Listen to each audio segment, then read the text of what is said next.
here's a little departure from the norm for me. I've got a 2012 Toyota Rav 4. The complaint on this one is we've got the left rear luggage compartment in the back is wet. Well, let's see what we found. So I have popped this panel off and pulled the carpet up back here, and it is indeed damp, quite damp over here. It's damp over here on the right too, but I think that's just from where it's been wicking. But it is mostly concentrated on the left. And I have also located the source of the leak. It took me a minute, but I have found it. I'm going to show you what it is. The short story is it's this gasket right here. I'm going to show you why. So here's what we're going to do. As you can see, this seal is all dry. I've dried it off.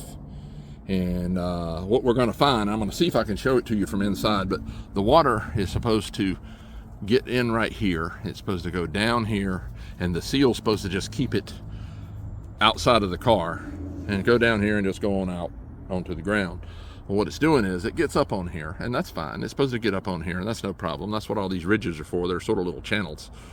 Goes down here. Well, what it's doing is, as it goes down this curved part, it's kind of jumping up here, and I think it's not sealing very well right around in here, and it's jumping over, and it's running over just on the inside right here, and it's ending up, it fills up this little channel down here, and it's going in here, and as you can see where I water tested it already, you can see where it comes right down here.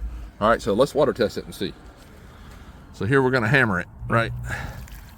All right, here's an hour's worth of rain going right in this gap. I'm a little surprised they didn't put something in there to block this gap up. Most manufacturers do. All right, so that should be good enough. All right, let's go inside the car. All right, I'm inside the car. I'm showing it to you. Don't know if you can see that, but you see those, I think you can see those drops. Look at that water right there. See that glistening? All right, let me shine the light across it. All right, that is water.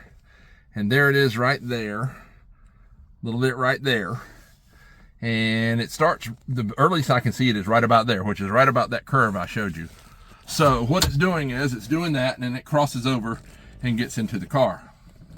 So look at that. There it is. And you can see where it's all dirty from being wet before. And you can see right there, look at it right here. All right, that's the inside of the thing. It should be maybe wet right here. It should not be wet right there. And if you follow it up, you can kind of see that right about there is where it crosses over right at this curve like I just told you. So what's the fix for this? You could try adjusting this striker in and make it fit a little tighter, but this is a 2012. This is now January of 2025. That's not going to fix it. So the fix for it is going to be to replace this seal. It's just old. So there you go, 2012 Rav 4. I'm sure other year models, this is what's causing your leak into the rear. And as you can see, little puddles, look at that, it's still running. Look at that. And comes right in there. And there's your evidence right there. Look at that, all wet right there. And I just had that dried off a minute ago. So there you go, questions, comments.